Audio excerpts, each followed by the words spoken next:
কলেজে পড়ো, ছাড়িও না।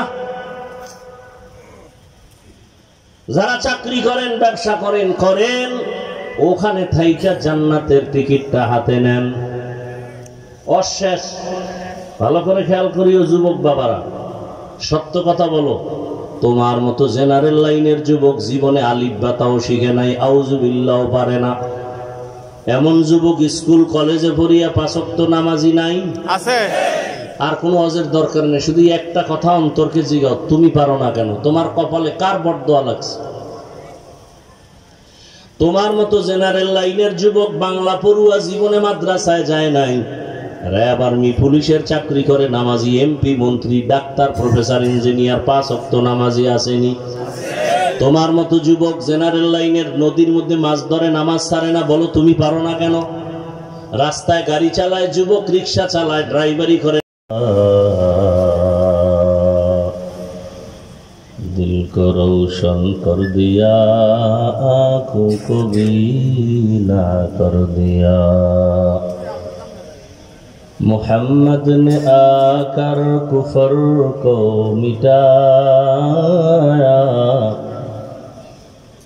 कुफर को मिटा कर सदाकत बताया।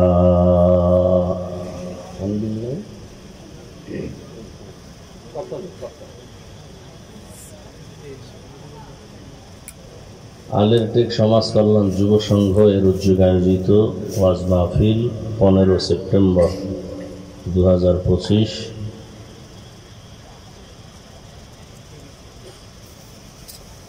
মহতি এ মাহফিলে উপস্থিত মোহতারাম সম্মানিত সভাপতি মোহাম্মদ মাইনুদ্দিন শিকদার মিঠন সাহেব,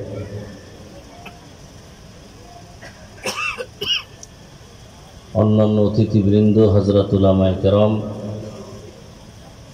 এলাকার বিভিন্ন স্থান থেকে আগত আল্লাহ পাকের আশিকিন, জাকিরিন, শাকিরিন, মুহিব্বিন, মুরব্বিয়ান আযম, কলিজার টুকরা আমার সমবয়সী যুবক বন্ধুগণ, স্নেহের ছোট ভাই, পর্দার আড়ালে মা বোনেরা, আল্লাহ পাকের দরবারে শুকর যে আল্লাহ আমাদেরকে সুস্থ রেখেছেন, আলহামদুলিল্লাহ। আল্লাহ রসুল বলেন, আলহামদু আলা নি'মাতি আমানুন লি জাওয়ালিহা। যারা নিয়ামত পেয়ে আল্লাহর শুকর আদায় করে, আল্লাহ তাদের নিয়ামতকে স্থায়ী করে দেন শুকরের বরকতে। টাকা বাড়ি গাড়ি সব আছে, কিন্তু অসুস্থ, কোনো লাভ। টাকা কম, বাড়ি নাই, সুস্থ মানুষ, এর থেকে বড় নিয়ামত আর কিছুই নেই। প্রতিকূল আবহাওয়ার মধ্যেও যে পরিবেশ আলহামদুলিল্লাহ আল্লাহ করেছেন,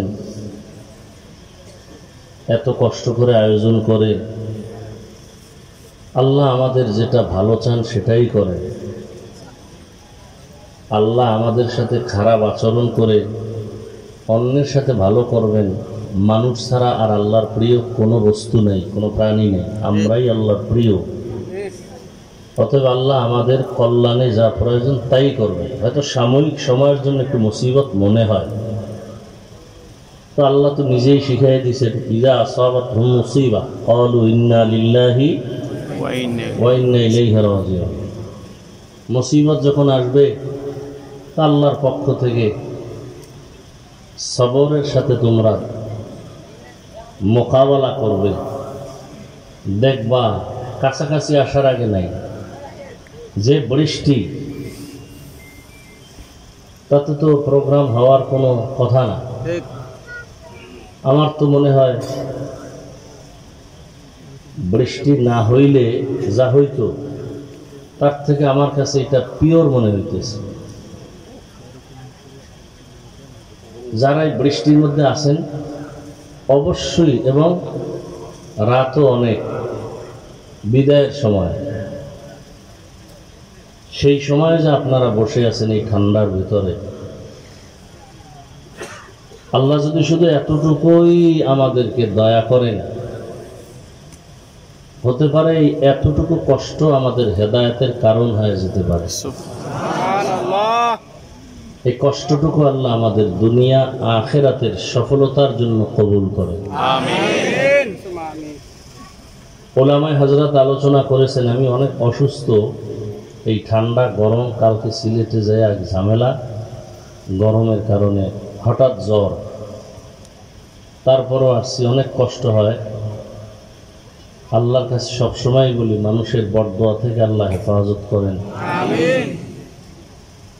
এরপরে যদি কেউ অজান্তে কিছু করে, এজন্য দায়ী আমি না। যারা আয়োজন করেছেন আল্লাহ তাদেরকে কবুল করেন। মাহফিলের বরকতে পুরো এলাকায় আল্লাহ শান্তি দান করেন। কবরওয়ালাদেরকে আল্লাহ জান্নাত দান করেন। মাহফিলের বরকতে আমার দেশ জাতিকে আল্লাহ হেফাজত করেন। মানুষ আসলে ইসলাম চায়, আসলে কি চায়? শান্তি চায়, মুক্তি চায়। আর শান্তি এবং মুক্তি আল্লাহর জাত ও সিফাতের কসম, ইসলাম ছাড়া আর কোথাও নাই। ইসলাম ছাড়া শান্তি আর কোনো তন্ত্রে মন্ত্রে ধর্মে নাই। এই যে আপনারা, আমি প্রায় সময় বলি পুরান কথা, যে এতগুলো মানুষ টাকার লোভ দেখাইলে ওই বৃষ্টিতে কেউ এই টাইমে থাকতো না। কোন নেতা কেউ যদি বলতো যে 500 টাকা করে দিব, গাঞ্জাখোর ছাড়া কেউ আইতো না। কথা ঠিক না? অথচ প্রত্যেকটা শতকরা 75% যুবক, বসার বিছানায় কাদা মাটির উপরে দাঁড়ানো, এই রাতে যদি বিড়ি ঢেললো কত শরীর গরম। কিন্তু একমাত্র আল্লাহর মোহাব্বত, রসুলের মোহাব্বত। দোয়া করি আল্লাহ আমাদের কাছে কিচ্ছু নেই, রবের কাছে কোনোটার অভাব নেই। এই যুবকদের, মুরব্বীদের এই কষ্টটুকু আল্লাহ কবুল করে, গোটা দেশ ইসলামের জন্য কবুল করে। দু চারটি কথা বলার নিয়তে একটু আয়াত পড়েছি, রসুলের হাদিস পড়েছি। আল্লাহ বলেন, লাকাদ কানা লাকুম ফি রাসূলিল্লাহি উসওয়াতুন হাসানাহ। দুনিয়ার সমস্ত মানুষের কল্যাণের জন্য, শান্তির জন্য উত্তম আদর্শ প্রয়োজন, আর তা আছে একমাত্র রসুলের মধ্যে। আর কারো মধ্যে সুন্দর উত্তম আদর্শ নেই। খুব খেয়াল করবেন, নবীজি বলেন, আমি বিদায় বেলা দুটো জিনিস রেখে গেলাম, যদি তোমরা আঁকড়ায় ধরো ঈমানও যাবে না, সম্মানও যাবে না। একটা হলো কোরআন, দ্বিতীয় হলো রসুলের সুন্নত, আদর্শ। তাহলে একমাত্র উত্তম আদর্শ কার মধ্যে আছে আমাদের জন্য? রসুলের মধ্যে। কার মধ্যে বলেন? আর কার মধ্যে? কি বলবেন? তাহলে পীর সাহেবের মধ্যেও নাই? পীর সাহেবের মধ্যে আছে তো মদিনাটা। সকালবেলা সূর্য উঠবে, আয়না ধরবেন, আয়না, আয়নাটা, সূর্যটা আয়নার মধ্যে দেখা যায়? কথা বলেন না? দেখা যায়। দেখা যায় না? পুরা আয়নাটার ভেতরে সূর্য দেখা যায়। তার মানে কি এটা আলাদা সূর্য না ওই মূল সূর্যই? মূল সূর্য। তাহলে এখানে আয়নায় সূর্য দেখে কেউ বলতে পারবে না যে আয়নার সূর্য এটা আলাদা সূর্য। মূলত ওই সূর্যের ছবি, ওই সূর্যের কপি। ঠিক পীরের কাছে, আলেমের কাছে যদি আদর্শ থাকে রসুলের, এটা আয়নার মতো। পীরের কোনো নিজস্ব আদর্শ না, মদিনার আদর্শ। কথা বুঝেন নাই? আচ্ছা, এবার দেখেন তো, সূর্যটা আয়নার মধ্যে যখন আসে, এবার সূর্য মনে করেন এদিক থেকে আসছে, একটু বাঁকা করে যদি আয়নাটা একদিকে ধরেন, তাহলে ওই আলো দিয়ে আবার নতুন করে আয়না থেকে আরেকটা আলো বিপরীত দিকে যায় না? যায় না? সেখানে অন্ধকার থাকলে দেখা যায় কিছু? বলেন, হুজুরের মধ্যে নিজস্ব কোনো আলো নাই। মদিনার আমল সুন্নতের পাওয়ারে যখন ভিন্ন দিকে বান্দার দিকে আলাদাভাবে নজর দেন, কলবের তাওয়াজ্জু দেন, তখন ওর ভেতরে অন্ধকার থাকলে সব আলোকিত হতে থাকে। এটা কি পীরের ব্যক্তিগত আলো না, কোন আলেমের ব্যক্তিগত আলো না, মূলত সুন্নতের আলো, দ্বীনের আলোটাই ভেতরে আছে। আর এই ফোকাসে অন্য জায়গার অন্ধকার দূর হয়ে যাচ্ছে। কথা বুঝাইতে পারছি? তো মূল কথা কি, রসুলের আদর্শ ছাড়া উত্তম আদর্শ দুনিয়াতে আর কারো কাছে। বাকি আদর্শ আছে, উত্তম নেই। যেমন আব্রাহাম লিঙ্কনের আদর্শ গণতন্ত্র, মাও সেতুনের আদর্শ, লেনিনের আদর্শ, কালমার্সের আদর্শ। এক কথায় আমি সব জায়গায় বলি, সব আদর্শ নাপাক, একমাত্র রসুলের আদর্শই পাক। সব আদর্শ নাপাক। কেন নাপাক? ব্যক্তিগুলোই নাপাক। 3 বেলা ভাত খাইয়ে যারা মদের বোতল নিয়ে দৌড়ায়, এর বিবেক পাক না নাপাক? আপনাদের জানা আসেনি মদ পান করে কেউ জিকির করে, তেলাওয়াত করে, বরং বউরে মা বলে ডাকে, অর্ধুলঙ্গ হয়ে যায়। তাহলে তার দিমাগ ঠিক? যার দিমাগ ঠিক নাই, ওর থিওরি যা আসবে তাও ঠিক নেই। আর ভুল থিওরিতে মানুষ যখন কদম দেয়, তখন নিজেরও ক্ষতি হয়, অন্যেরও ক্ষতি হয়। কথা বুঝেন নাই? আল্লাহ বুঝার তৌফিক দান করে। খুব কঠিন হালাত। রসুলের আদর্শ ১৫০০ বছর পরে আজও পবিত্র। মহামারী করোনাকে কে ভুলবে? গোটা দুনিয়া কাঁপায় দিছে। সব দুনিয়া অন্ধকার, স্তব্ধ, স্কুল, কলেজ, ভার্সিটি, ফ্যাক্টরি সব, কিন্তু একটা কোরআনের মাদ্রাসাও বন্ধ হয় নাই। আপনি মানেন বা না মানেন, সত্য কথাটা অন্তত স্বীকার করিয়েন।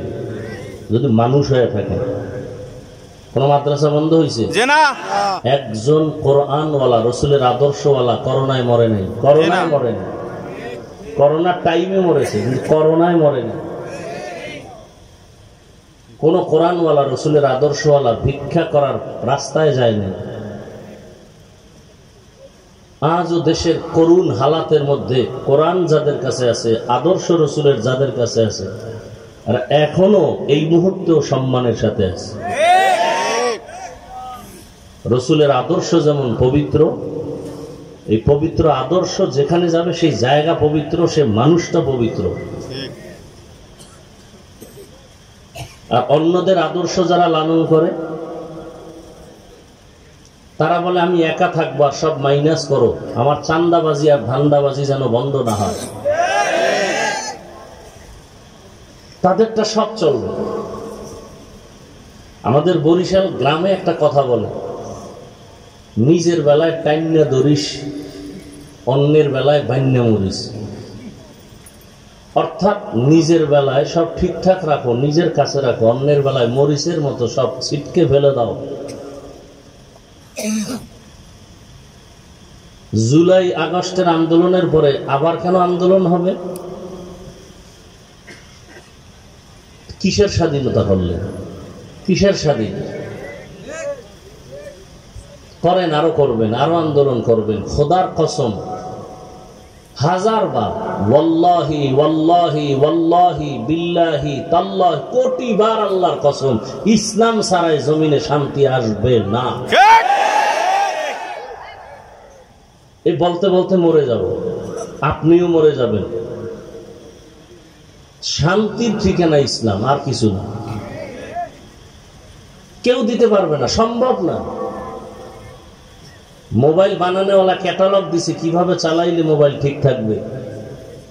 আসমান, জমিন, গ্রহ নক্ষত্র, মানুষ বানানোওয়ালা আল্লাহ, তিনি ক্যাটালগ দিয়েছেন কোরআন আর রসুলের আদর্শ। এগুলি মানলে মানুষ শান্তিতে থাকবে, সম্মানে থাকবে।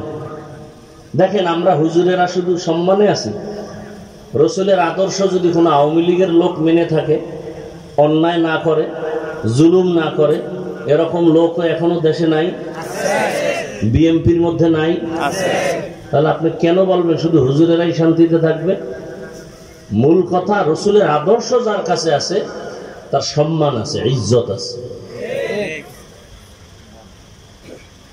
রসুলের আদর্শ, একটা মানুষকে দেখা হলে আগে সালাম দাও। রসুলের আদর্শ, ঘর থেকে যখন তুমি বের হও ডান পা দিয়া বের হও, এবং বের হইয়া তুমি একবার দরুদ শরীফ পড়ো, যে দরুদ নামাজে পড়ি। একদল ফেরেশতা আল্লাহ তোমার কাছে পাহারা দেওয়ার জন্য পাঠিয়ে দিবেন ঘরে আসা পর্যন্ত। তুমি ঘর থেকে বের হয়ে যাকে দেখবা তার জন্য দোয়া করবা, আল্লাহ এই লোক যে উদ্দেশ্যে বের হয়েছে তার উদ্দেশ্য তুমি পূরণ করো, নেক উদ্দেশ্য। ওরটা পূরণের আগে খোদার কসম আল্লাহ আপনারটা পূরণ করে দিবেন। আপনি যদি দোয়া করেন আল্লাহ সবাইকে মাফ করে দাও, খোদার কসম সবাইকে মাফ করার আগে আল্লাহ আপনাকে মাফ করবেন না। আপনি দোয়া কি করেন? নিজেরটা করেন, আর কারোর জন্য করেন। ওই এক মূর্খ মসজিদে গিয়ে ইমাম সাহেবরে, খতিব সাহেবরে বলে, আমার আব্বার নামে একটু দোয়া করেন, নাম নিয়া নিয়ত করছে, হুজুর দোয়াটা সুন্দর করে করলে 1000 টাকা হাদিয়া দিব। মোনাজাতের ভিতরে দেখি ইমাম সাহেব আরো 4 জনের নাম নিছে। মোনাজাতের ভিতরে মাথা গরম হয়ে গেছে, আব্বার দোয়া 4 ভাগ হয়ে গেছে, উনিও হাদিয়ারে 4 ভাগ করছে। কইরা মোনাজাতের ভিতরে তো মাথা গরম হয়ে গেছে। 100 কি 200 টাকা দিয়ে এরপরে মসজিদ থেকে ইমাম সাহেবের দিয়ে যায়, আর কয় নেন, এরমই কইরেন। এরম মূর্খ আছে না নাই? আছে। আর এক মূর্খ কয় দোয়া সুন্দর হয়েছে, আব্বার নাম তো কইলেন না। আব্দুর রহমান আমার বাবার নাম যে বললেন না, তো দোয়া তো নোয়াখালী আব্দুর রহমানের ভিতরে চলে গেছে। আল্লাহ তো চিনে না কোন আব্দুর রহমান। এরম মূর্খ আছে না নাই? আছে। ইসলাম যদি মানতো এই মূর্খতা থাকতো না, থাকতো না, এই মূর্খতা থাকতো না। বলে ইসলামে রাজনীতি নাই। রাজনীতি না করা এক জিনিস, নাই বলা আর এক জিনিস। আপনি ইসলামের রাজনীতি করেন না, আপনাকে গালি দেওয়ার কোনো অনুমতি নেই। কিন্তু যদি বলেন ইসলামের রাজনীতি নাই বা করি না, পছন্দ করি না, তাহলে মূলত আপনি কোরআনের একটা বিধানকে অস্বীকার করার কারণে আপনার ঈমান নেই। আপনি নামাজ পড়েন না, গালি দেওয়ার কোনো সুযোগ নেই আপনাকে। কিন্তু যদি বলেন আমি নামাজ পছন্দ করি না, তাহলে আপনি গালি দেওয়ার আগেই বেঈমান। আপনি দাড়ি রাখেন না, কারো গালি দেওয়ার অনুমতি নেই। কিন্তু যদি আপনি বলেন আমি দাড়ি পছন্দ করি না, আপনি বেঈমান। দাড়ি না রাখা আর পছন্দ না করা কি এক? নামাজ না পড়া আর পছন্দ না করা কি এক? দুনিয়ার সব চলে। মসজিদের মতো পবিত্র জায়গায় গিয়া নাপাক নোংরা রাজনীতির নাম নিয়ে ভোট চায়, সব হালাল। ইমাম সাহেব ইসলামের কথা বলবে রাজনীতির আলোকে, ইসলামের কোরআনের, বলে সম্ভব না। এই আটকা শিকলে বন্দিয়া কত কাল থাকবে? কিসের কারণে? পিপিলিকার খানা যদি আল্লাহ দিতে পারেন, আল্লাহ আমাকে পারবেন না? পারবে। তো কিসের ভয়? ভয় তো আপনাকে করবে সব বেঈমানরা। আপনি কেন ভয় করেন? কয় আমিও একটু নাপাক টাপাক ফাঁকে বকে খাই, ভোটের আগেও খাই, সামনে আবার খাবো। একটা চায়ের দোকান দিছি, তাও লোনের টাকা উঠাইয়া, আবার ইমান তো বুঝেন কোন হালাতে আছে। তা আমি কেমনে আর বিরোধিতা করি? আল্লাহ হেদায়েত দান করুন।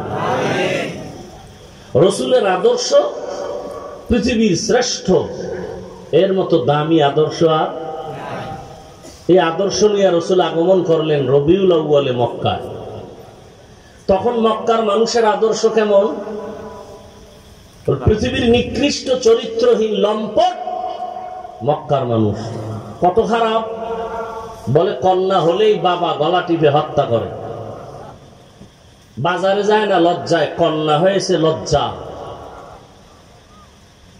কিয়ামতের দিন আয়াত নাজিল হয়ে গেল, আল্লাহ জিগাইবেন, ওই হত্যা হওয়া কন্যাকে আল্লাহ জিজ্ঞেস করবেন, ওয়া ইযাল মাউউদাতু সুইলাত বিআইয়ি যামবিন কুতিলাত। ওই কন্যাটাকে জিজ্ঞেস করবে, তোরে হত্যা করা হলো কেন? অন্যায় করছে বাবা। বাচ্চা তো বলতে গেলে কথাই বলতে পারে না।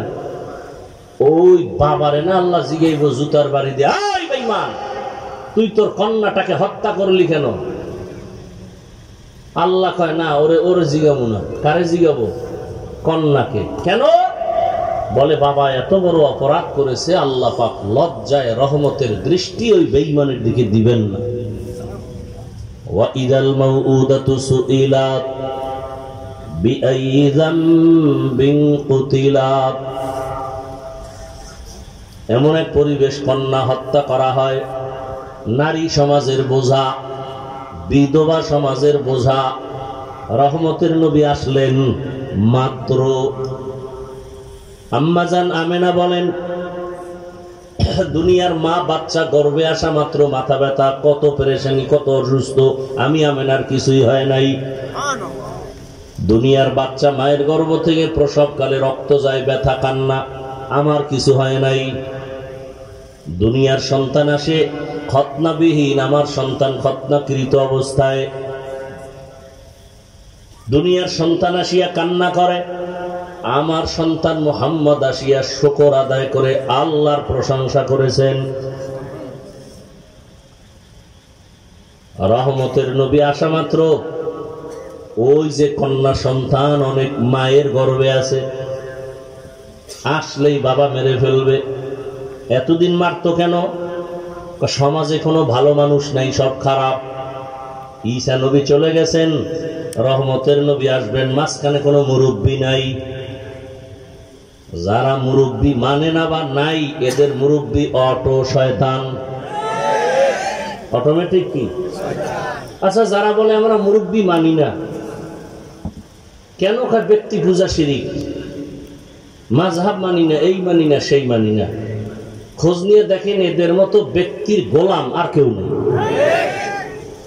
এরা সব থেকে ব্যক্তির গোলামি বেশি করে।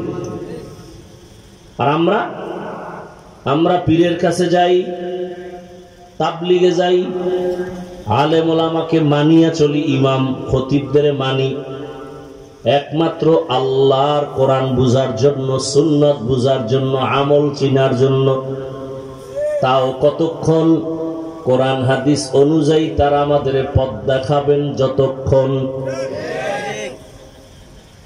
আর ওই ব্যক্তির গোলাম যারা, এরা বলে জাহান্নামেও যদি যাওয়া লাগে আমার মুরব্বিরে ছাড়ব না, পীরেরে ছাড়ব না। তাহলে ওই মক্কায় কি নাই? গেছে, 1 মিনিটে ভুলে গেছে। এখন বয়ান না, দোয়া করে যাব, তারপর আপনারা কষ্ট করে আসেন, সেই জন্য যতটুকু পারি বলতেছি। উঠা বসা করেন না, নিজেও ক্ষতিগ্রস্ত হইয়েন না, অন্যের ক্ষতিও করিয়েন না।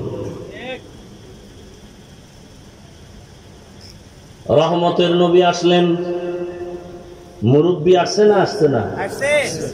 এখন যদি সে আকাম কুকাম চলে তো রসুলের উপরেই বদনাম এসে যায়। দুনিয়ার কেউ যদি না জানে, আল্লাহ তো জানতেছেন। ভবিষ্যৎ মানুষ এটি হিসাব রাখবে। মোহাম্মদ এত দামি, দুনিয়াতে আসার পরে কেন আবার আকাম চলল? আল্লাহ পাক কুদরতি ইলম দিয়া জানিয়া নবী যখন আসছেন, ওই সময় যত মায়ের গর্ভে বাচ্চা ছিল সমস্ত বাচ্চাকে আল্লাহ কুদরতের দ্বারা ছেলে বানায় দিলেন, একটাও মেয়ে নাই। ওই সময় মেয়ে আসবে আর জবাই করবা, এটা রসুলের ইজ্জতের উপর আক্রমণ। বিধবা নারী আরবের দুশ্চরিত্রওয়ালারা পছন্দ করে না।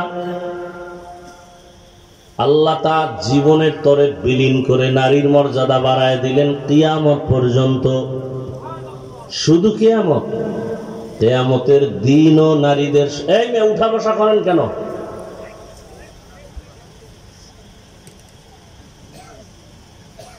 কিয়ামতের দিনও নারীদের মর্যাদা, যাদের দীর্ঘ টাইম বসার অভ্যাস নাই, পাশে দাঁড়ায় পিছন থেকে চলে যাইতেন, কে দেখতো আর কি ক্ষতি হইতো? ভেতরে ঢুকছেন কেন? আল্লাহ সবাইকে হেদায়েত দান করেন। কিয়ামতের দিন ও নারীর মর্যাদা কেমন? 4 জন নারী, কয়জন? 4 জন নারী কিয়ামতের ময়দানে। জান্নাতের দরজা কয়টা? 4টে বলে চিন্তা করছেন। একটু ঠান্ডা, সব শেষ। এক জায়গায় তাকওয়ার বয়ান করছি যে গুনাহ থেকে নিজের যে বাঁচায় রাখে সে মুত্তাকি। 2-4 মিনিট বুঝে টুঝে আবার ঘুরাই আইয়ে বললাম মুত্তাকি যে গুনাহ থেকে জীবনকে বাঁচায় রাখে সে কি? একজন সামনে বহ কাফের।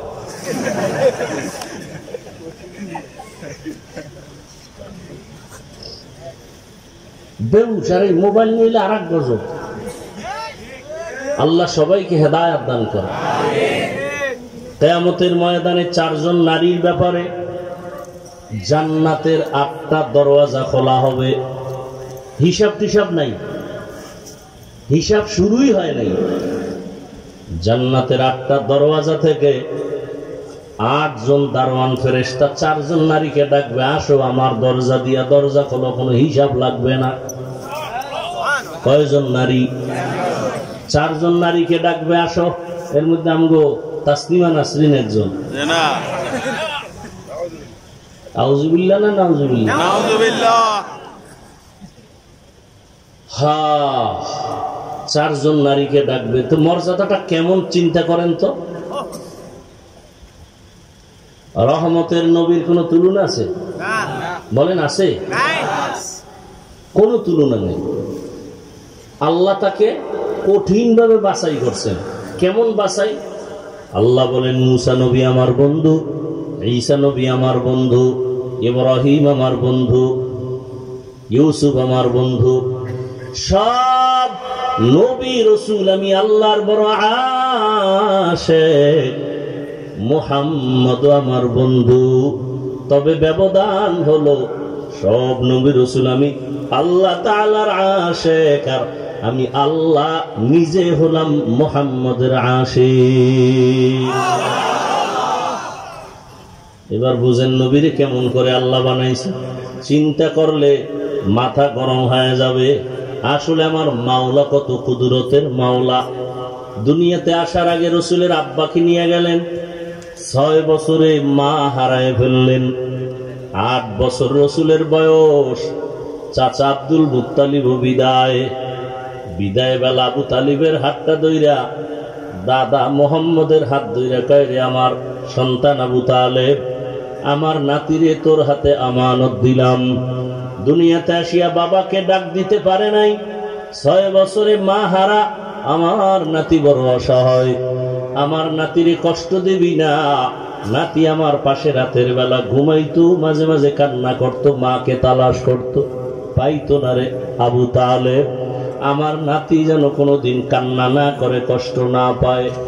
কেমন ভাবে আল্লাহ রসুলকে আল্লাহ আগের থেকেই লাইন করে নিয়ে আসছে। মোহাম্মদের এত পাওয়ার কেন? কোন বেঈমানের বাচ্চা যেন বলতে না পারে বাবার পাওয়ার, দাদার পাওয়ার, হ্যাঁ নেতার পাওয়ার। কোন নেতা নাই। রহমতের নবীরে গালি দেয়, নবী গালি দেন না, গালির জবাবও দেন না, কোনো পাওয়ার নাই। মানুষ যেন ভালো করে মনে করে মোহাম্মদের একমাত্র পাওয়ার হলো আল্লাহ তাআলার কুদরত।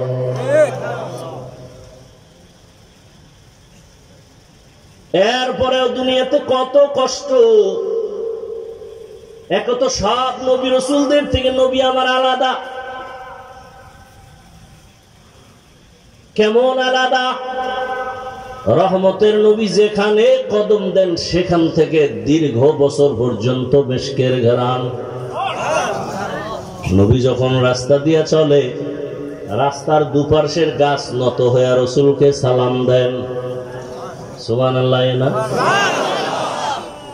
নবী যখন রাস্তা দিয়ে চলেন, জঙ্গলের প্রাণীরা রসুলকে সালাম জানান। রহমতের নবী যখন রাস্তা দিয়ে চলতেন, মেঘের খণ্ড ছায়া দেয়, সূর্যের গরম যেন রসুলের কষ্ট না হয়। আম্মা জান আয়েশা রাদিয়াল্লাহু আনহা বলেন, নবীজির ঘাম পড়লে আমি এটাকে বোতলে আটকায় দিতাম, আর বড় বড় অনুষ্ঠানে আতর হিসাবে ব্যবহার করতাম। আমি উহুদের ঘটনা বলছি জীবনে বহুবার, বলতে গিয়ে বলতাম, উহুদের ময়দানে রসুলের যখন দান শহীদ হয়ে গেল, বেঈমানরা ঘোষণা করলো মুহাম্মদ দুনিয়ায় নাই। কিন্তু শেষ পর্যায়ে হযরত আলী পাশে কয়েকজন সাহাবা নবীকে উঠাইলেন, কাঁধে ধইরা বর করায় নবীকে পাহাড়ের পাশে নিলেন, উহুদ পাহাড়। ওই পাহাড়ের যেখানে রসুল বসছেন আর একটু জায়গায় নবী শুইয়া শুইয়া একটু বিশ্রাম করেছেন।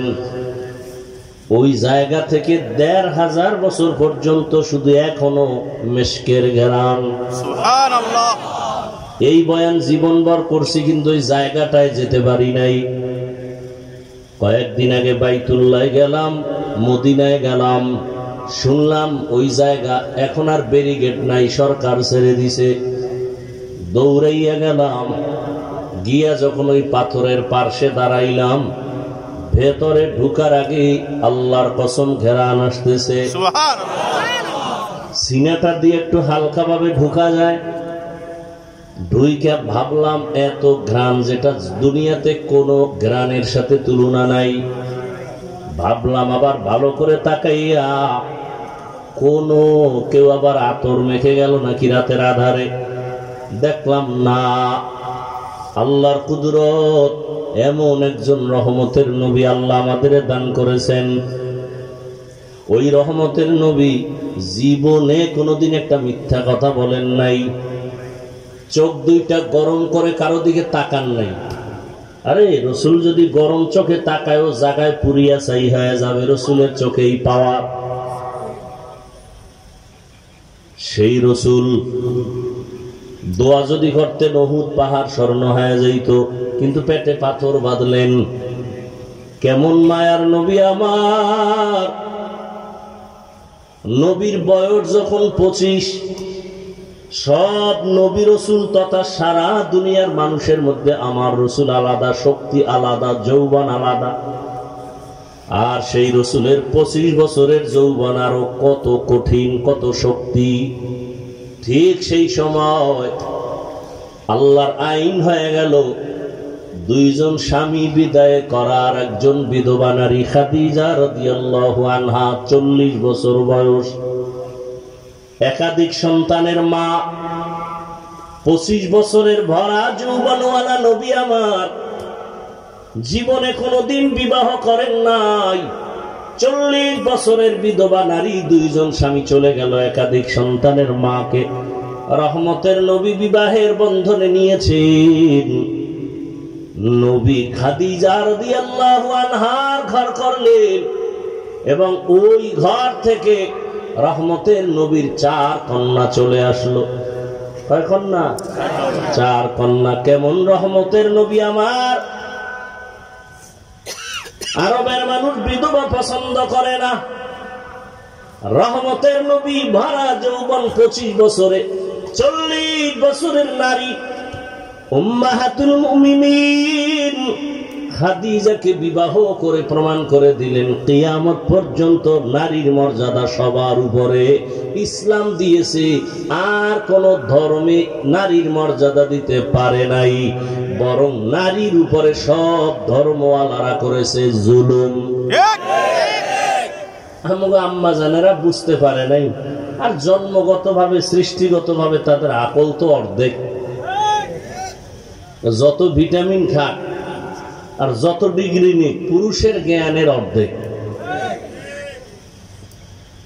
কিয়ামত পর্যন্ত আর ইসলাম সারা নারীর মর্যাদা বাড়াতে পারবে না।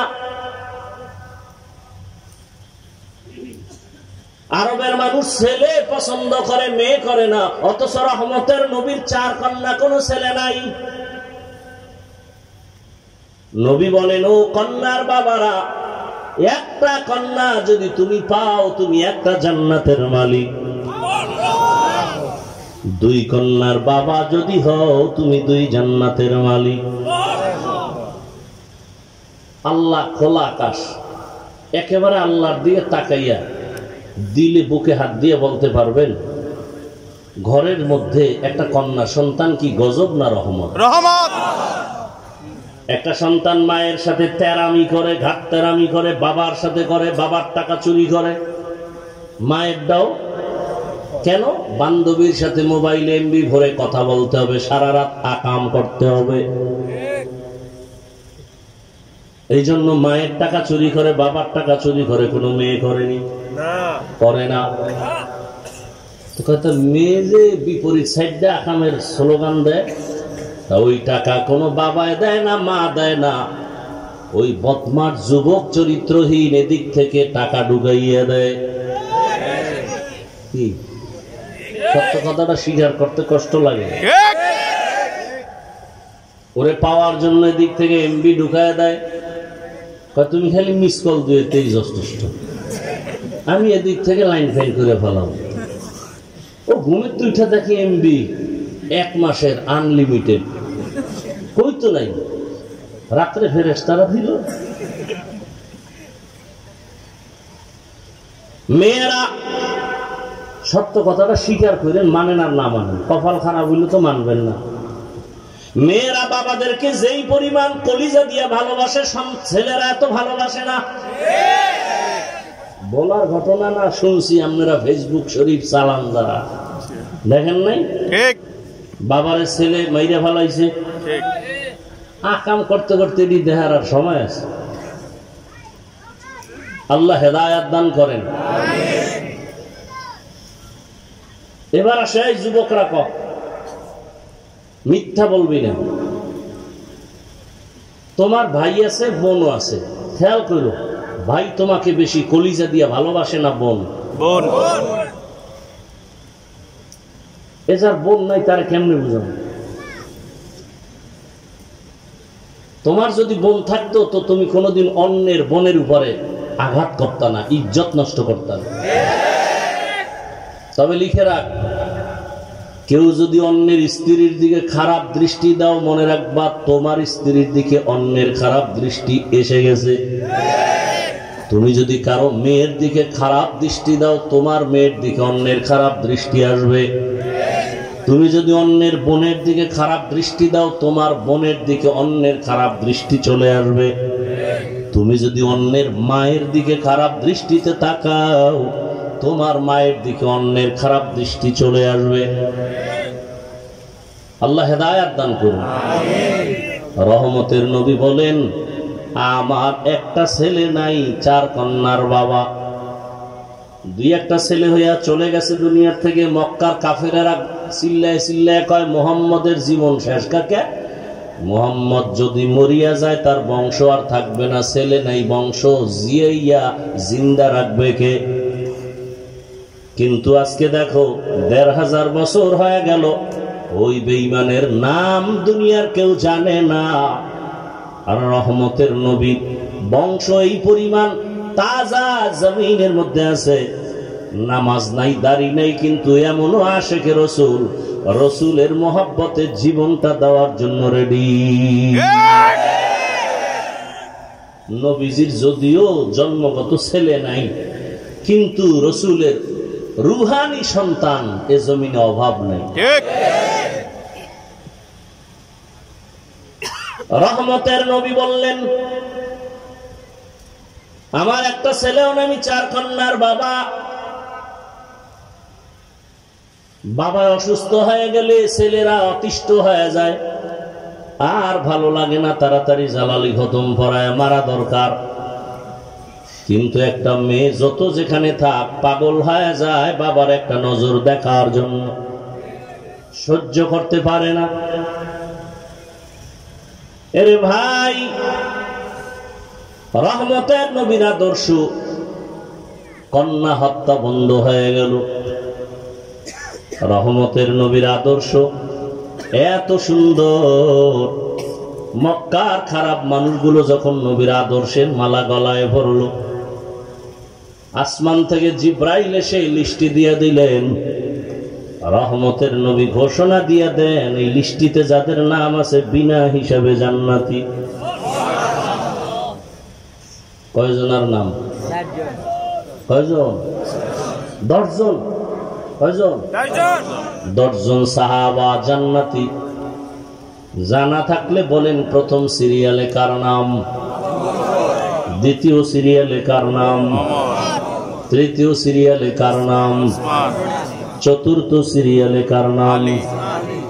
এদেরকেই আবার বলা হয় খোলাফায়ে রাশিদিন। রহমতের নবী বলেন, আলাইকুম বিসুন্নতি ওয়া সুন্নাতিল খুলাফাইর রাশিদিন আল মাহদিন। আমার আদর্শ সুন্নত, আমার খোলাফা যারা খলিফা এদের আদর্শের নাম সুন্নত। আঁকড়াইয়া ধরো, তাহলে তোমাদের জীবন সফল হবে। আমারটাও সুন্নত, আমার ছাত্র, আমার খলিফা সাহাবায়ে কেরামের আদর্শ সুন্নত। তারা আমার কেমন খলিফা যে তারা রাশেদিন, নির্ভেজাল পথ দেখানেওয়ালা। বলে কেমন নির্ভেজাল? মাহদিয়িন, চূড়ান্ত হেদায়েত প্রাপ্ত আমার পথ প্রদর্শক। জান্নাতের টিকিট হাতে চলে আসলো জিন্দা অবস্থায়। শুধু রহমতের নবীর আদর্শ। আজ অনেকে ভয় আতঙ্কে আছে, হুজুরগো হাতিয়া যা লাগবে দিব, ডবল দিব। কিন্তু হুজুরগো ক্ষমতায় আনা কঠিন, আনা যাবে না। কেন? মহিলারা ভাবে আনলেই হাত মোজা পরাইব, পায়ে মোজা লাগাইবে, দরজায় তালা লাগাই দিবে, বাইরে যেতে পারবো না। একজন নেতাকে জিজ্ঞেস করা হয়েছিল ইসলামী লাইনের, আপনারা যদি ক্ষমতায় আসেন আমগো সিনেমা হলগুলোর উভয় কি? আপনারা যদি ক্ষমতায় আসেন হুজুরেরা, সিনেমা হলের উভয় কি?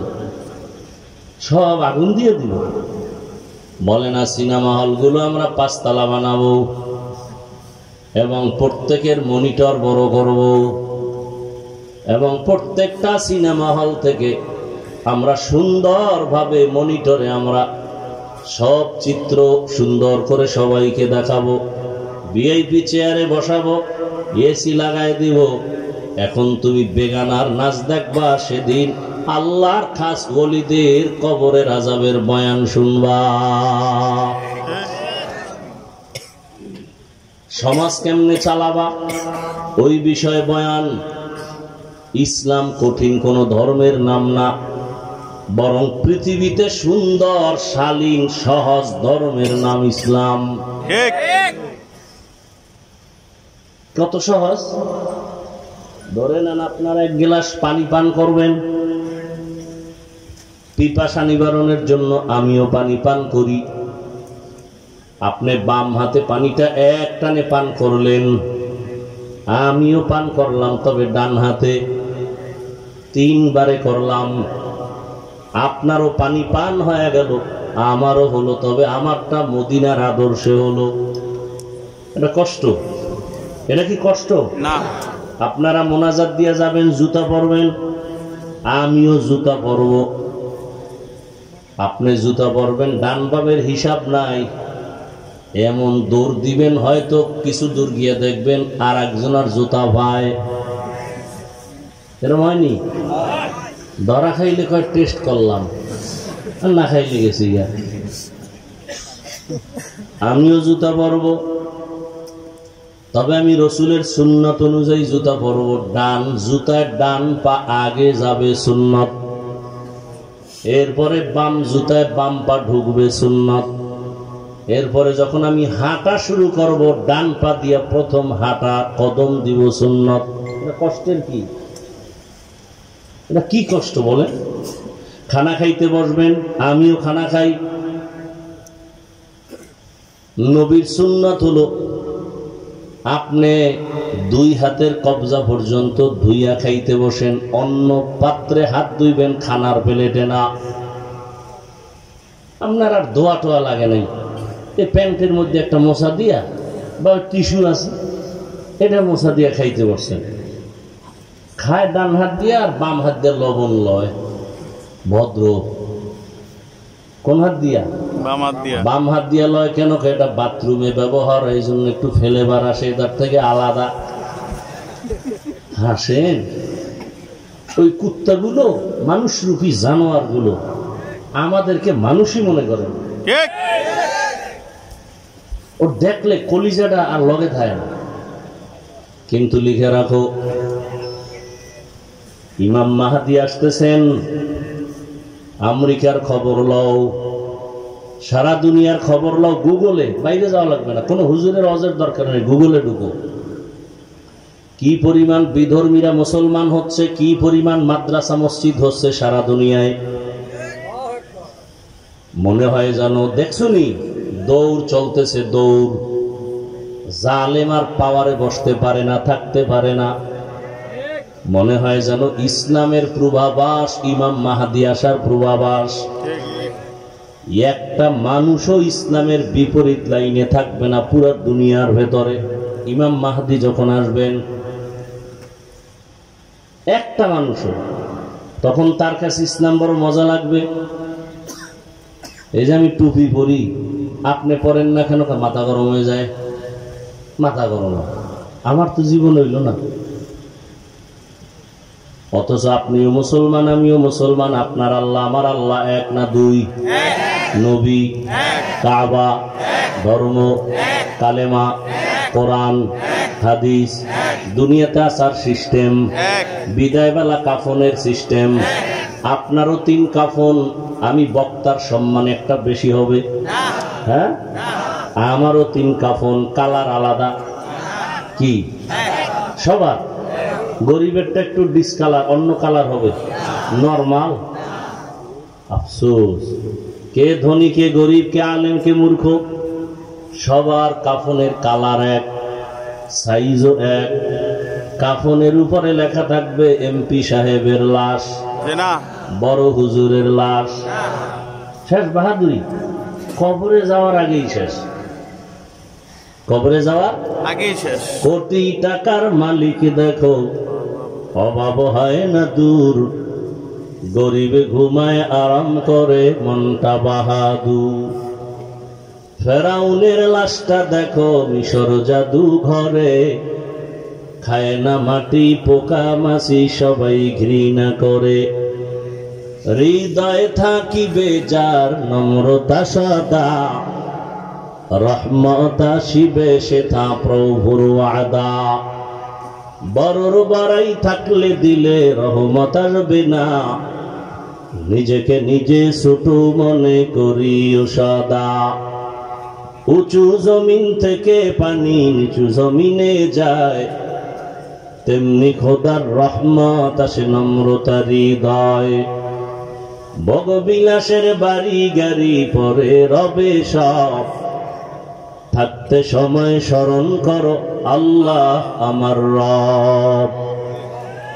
কাফনের কালারও কি? সাদা। কবরের সাইজ এক না? এলাকায় বোধহয় 1 বিঘা বড়। টেলিফোনের ব্যবস্থা কবরে রাখার পরে ফেরেশতারা প্রশ্ন করবে কয়টা? 3টা। আমার প্রশ্ন একরকম, আপনাদেরটা আর একরকম না? এক, রবের পরিচয় দাও, ধর্মের পরিচয় দাও, রহমাতুল লিল আলামিনের পরিচয় দাও। তাহলে কি পাইলাম? আপনার আমার আল্লাহ এক, নবী এক, কোরআন এক, কাবা এক, ধর্ম এক, কালেমা এক, দুনিয়াতে আসা এক, কাফন এক, কালার এক, কবর এক, প্রশ্ন এক। অথচ আমি টুপি খুলতে চাই না, আপনি দিতে চান না। আমি মসজিদে না ঢুকলে লজ্জা পাই, আর আপনি ঢুকতে গেলে লজ্জা পান। আমি পর্দা না করলে লজ্জা পাই, আর আপনি পর্দা করতে গেলে লজ্জা পান। আপনিও মুসলমান, আমিও মুসলমান। আপনিও কোরআন মানেন, আমিও মানি। অথচ আপনাকে টুপির জন্য কত লাইনে বয়ান দিতে হয়, দাড়ির জন্য কত বয়ান দেওয়া লাগে, এরপর আপনি রাখেন না, বরং আমগো উল্টা বয়ান করেন। দাড়ি না রাখলো আমগো দিল পরিষ্কার, নামাজ না পড়লো আমগো ইমান তাজা। বিষয়টা কি বুঝলাম না? আমরা কি ভুলে আছি নাকি আপনারা ভুলে আছেন তাও বুঝি না। তবে একটু চিন্তা করলে দেখেন তো, আমি যে এতক্ষণ বয়ান করছি একবারও কিন্তু বলি না এই এলাকার মানুষ আমার মতো টুপি লাগাও, তাবলিগে যাও, পীরের কাছে যাও, মাদ্রাসা যাও, কলেজ ছেড়ে দাও, বলছি? বরং আমি বলি, ও যুবক বাবারা, বৃদ্ধ বাবাজিরা, মা বোনেরা, যারা স্কুলে পড়ো, কলেজে পড়ো, ছাড়িও না। যারা চাকরি করেন, ব্যবসা করেন, ওখানে থাইকা জান্নাতের টিকিটটা হাতে নেন। অশেষ ভালো করে খেয়াল করিও যুবক বাবারা, সত্য কথা বলো, তোমার মতো জেনারেল লাইনের যুবক জীবনে আলিফ বা তাও শিখে নাই, আউযুবিল্লাহ পারে না। এমন যুবক স্কুল কলেজে পড়িয়া 5 ওয়াক্ত নামাজি নাই আছে। আর কোনো ওয়াজের দরকার নেই, শুধু একটা কথা অন্তরকে জিগাও, তুমি পারো না কেন? তোমার কপালে কার বরদোয়া লাগছে? তোমার মতো জেনারেল লাইনের যুবক বাংলা পড়ুয়া জীবনে মাদ্রাসায় যায় নাই, র্যাব আর্মি পুলিশের চাকরি করে, নামাজি, এমপি মন্ত্রী ডাক্তার প্রফেসর ইঞ্জিনিয়ার 5 ওয়াক্ত নামাজি আসেনি। তোমার মতো যুবক জেনারেল লাইনের নদীর মধ্যে মাছ ধরে, নামাজ ছাড়ে না, বলো তুমি পারো না কেন? রাস্তায় গাড়ি চালায় যুবক, রিক্সা চালায়, ড্রাইভারি করে, নামাজ ছাড়ে না, বলো তুমি পারো না কেন? অবশ্যই তোমার উপরে আল্লাহ বেজার, কারো অভিশাপ লাগছে। ডাক্তার হও, ইঞ্জিনিয়ার হও, প্রফেসর হও, এসপি হও, ডিসি হও, তবে দাবি বেয়াদব হইও না। বেয়াদব যদি না হইয়া আদো বলা হও, আল্লাহর কসম তোমার ডাক্তারের সম্মান এত বেশি হবে যে গোটা দেশের মানুষ তুমি মরিয়া গেল অমর হয়ে থাকবে অন্তরে। তবে খবরদার, যদি সফল ডাক্তার হতে চাও, যদি সর্বোচ্চ সম্মানের ইঞ্জিনিয়ার হতে চাও, 3 জায়গায় বেয়াদবি করা যাবে না, করলেই জীবন পঙ্গু। অশেষ এই 3টা কথা মনে রাখবা, কসম খোদা। এই 3 জায়গায় বেয়াদবি করলে মরার আগেই তোর ধ্বংস নেমে আসবে, জীবনের সফল হবি না। ডাক্তার হয়েছে তাসনিমা, কি হয়েছে?